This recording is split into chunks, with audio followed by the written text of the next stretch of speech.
Kia ora koutou, Markie here, on the trot again. So I recorded part one of this video on my outward journey. I'm now on my return journey, a little bit more grizzled and the worse for wear because I've had a bit of a migraine today, but I'm not doing too bad. There's a little dog there trying to say hello to me. So in part one we talked about the symptomology of retroactive jealousy, and very much talking about OCD. I think not everybody agrees that retroactive jealousy is a form of obsessive compulsive disorder, but I have that belief, and I would describe it as a complex form of obsessive compulsive disorder, and we've talked about this in other videos, so I'm not going to go too much into that. What I want to talk about now is the things that come alongside, that come along for the ride. So if you've got retroactive jealousy, you're more likely to have some of these other things that go along with it, the co-occurring things. So, well, I guess anxiety and depression are kind of the salt and pepper of mental illness, really. So they're likely to go alongside it. I mean, when I say anxiety, it is an obsessive compulsive disorder, and retroactive jealousy are effectively anxiety disorders. But there are different kinds of anxiety disorder. So there's generalized anxiety disorder, which is worrying, effectively, essentially, in a word. There's social anxiety disorder. There's panic disorder, which is panic attacks. So all these things are likely, potentially to go alongside retroactive jealousy. Some more, and a lot of this is, this isn't research based. It's anecdotal information, as we said in the first video. Some interesting things, and slightly more complex things, are things like codependency. So codependency, we've done videos on this, so check out the videos on codependency. Codependency is basically a boundary disorder, really, where people who have codependency have some difficulty in recognizing where they end and their partner, and to some extent other people, begin. So in terms of kind of things like responsibility, and mood and that kind of thing. So that's the best way to describe codependency in a nutshell. So codependent, the couple will wake up in the morning saying, you're feeling fine this morning, how am I? And it's kind of, there's lots of elements of control, lots of elements of people pleasing, and a degree of almost like an addiction to other people. Enmeshment is one of the words that's used. So if you imagine two people not separated but kind of meshed together. So that's what codependency kind of means in a nutshell. Why do I think codependency goes alongside retroactive jealousy? Well, codependency is all about kind of anxiety that doesn't belong to you. It's kind of worrying about things that aren't really yours to worry about, becoming over-involved in the other person. So if you actually, you're obsessed with somebody's sexual or romantic history, which has got nothing to do with you, that, essentially is a kind of a codependent process, really. But it may or may not be driven by the same processes. But I think, there is a likelihood that the two are going to be intertwined. Okay, so I'm not saying that everybody with retroactive jealousy has all these other things. What I'm saying is these are things that could be there as well. Now, something else that kind of sometimes presents similar symptoms to codependency, but is actually very different, is narcissism. So narcissism is about grandiosity, about a sense of entitlement, a sense of not seeing other people as individuals, but as kind of things that you can use or feed off, or things that belong to you. Okay, so narcissism might sound like kind of inflated self-esteem, but actually people with narcissism are kind of hollow inside.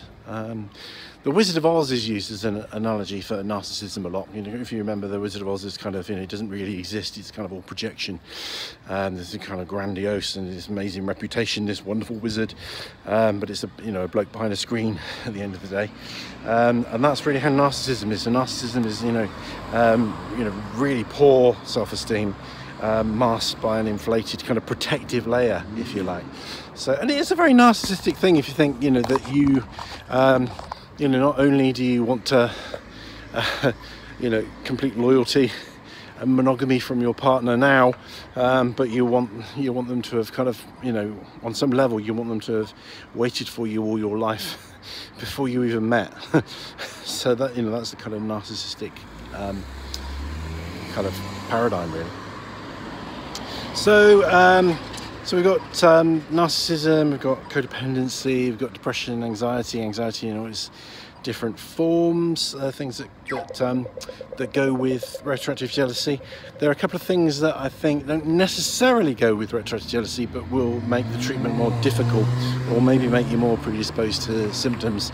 So that would include things like various forms of neurodiversity.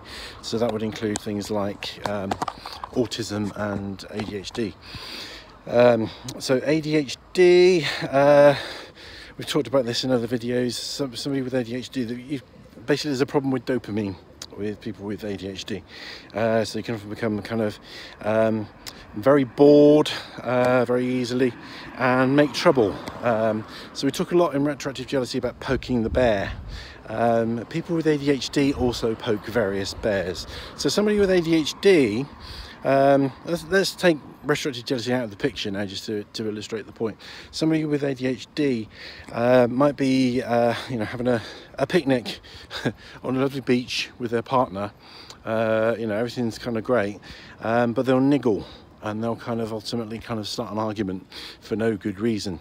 Although there is a good reason, it's just a hidden one, is that they can get very bored, the dopamine can get very low, and making trouble will stimulate the dopamine. Even though they might feel awful, feel really bad and not enjoy the argument that ensues, the low levels of dopamine are actually stimulated, so there is a payoff. Okay, and of course retroactive jealousy is all about poking bears. So everything is, you know, the golden rule, not to ask questions, not to seek that information.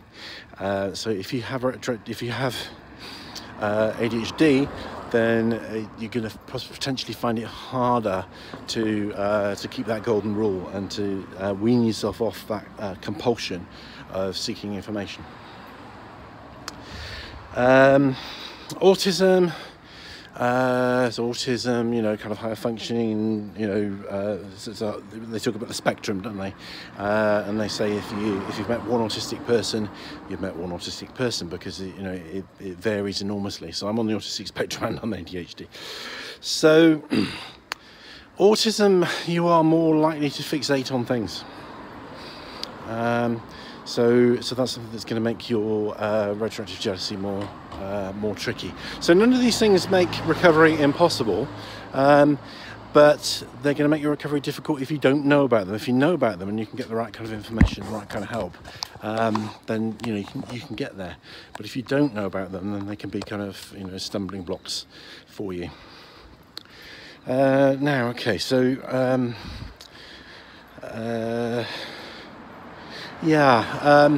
So insecurity. I mean, Zachary Stockill talks about retroactive jealousy being, primarily about insecurity. So one of the things that we talk about in psychology is attachment, which I'm going to do a video on at some point. I keep saying I'm going to do it and I never do it.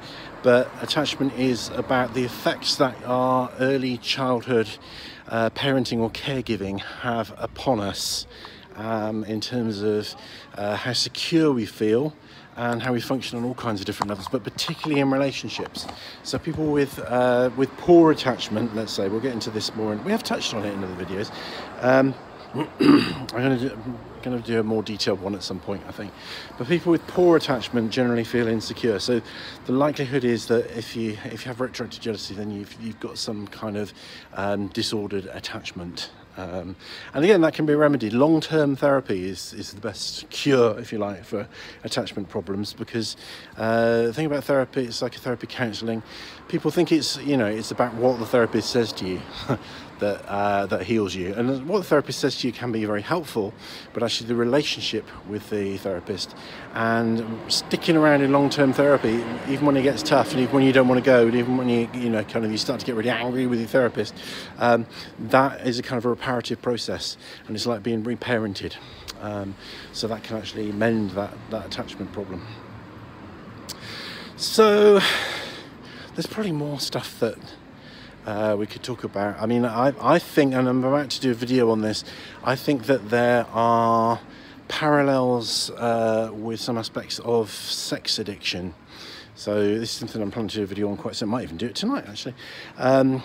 So this is based on the work of Patrick Carnes.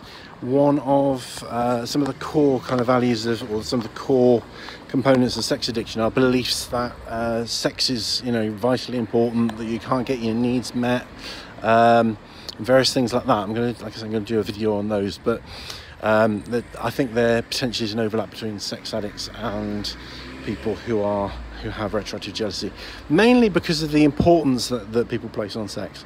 You know, sex becomes this kind of holy grail, really, for people with retroactive jealousy. So look out for that one. We can talk more about sex addiction. So I'm not saying that everybody with retroactive jealousy is a sex addict, but what I'm saying is some of the thinking processes and some of the kind of the mindsets that occur with retroactive jealousy are also common in sex addiction. So what else? We've talked about this in other videos, but people with retroactive jealousy tend to be storytellers. I don't mean liars, and I don't necessarily mean that they're novelists, but they're people that kind of tend to see things in form of narratives, and to attach lots of meaning to things. Now, we're kind of taught in a way that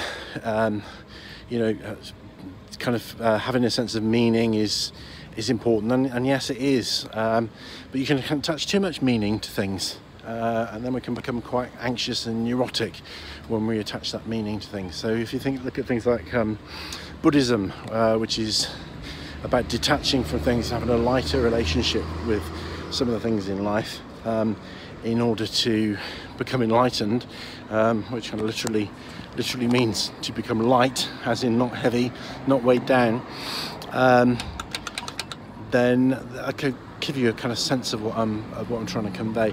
So I've talked about this in other videos as well. People with retroactive jealousy, often very sentimental, kind of people that are very nostalgic, kind of people that would keep have keepsakes and souvenirs and cherished items, and will reminisce a lot and all that kind of thing.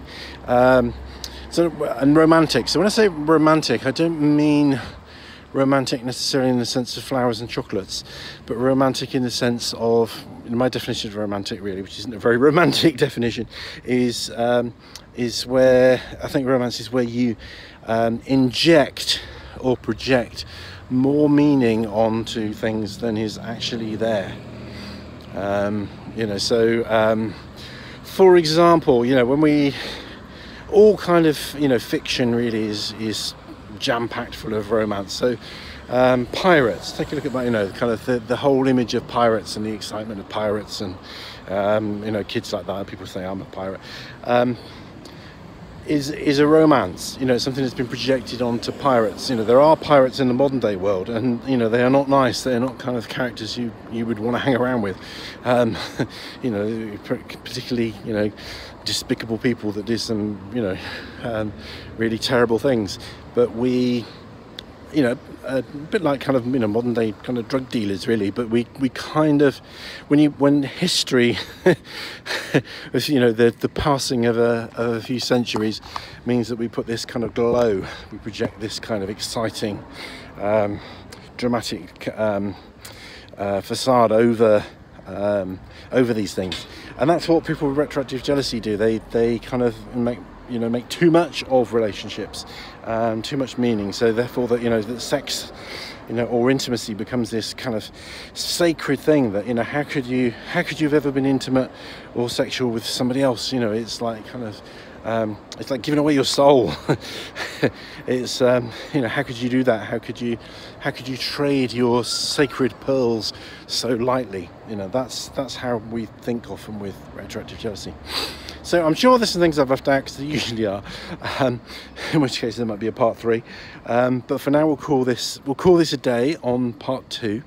So I hope this is helpful. If you can think of any other things, you know, it's great to have a bit of discussion on this, as we can all learn and grow from the process. So if you think of any other things that I've missed, or things that you think should be added to the list, or things that I've suggested that you disagree with, then, you know, put something in the comments below. You know, until we can get some formal academic research going into this field, you know, sharing of information, you know, discussion, that's the way we're going to learn. That's the way we're going to all find more and more information that's going to help people heal and get well from this horrible condition. So I hope that's helpful, and I will say Rangimarie.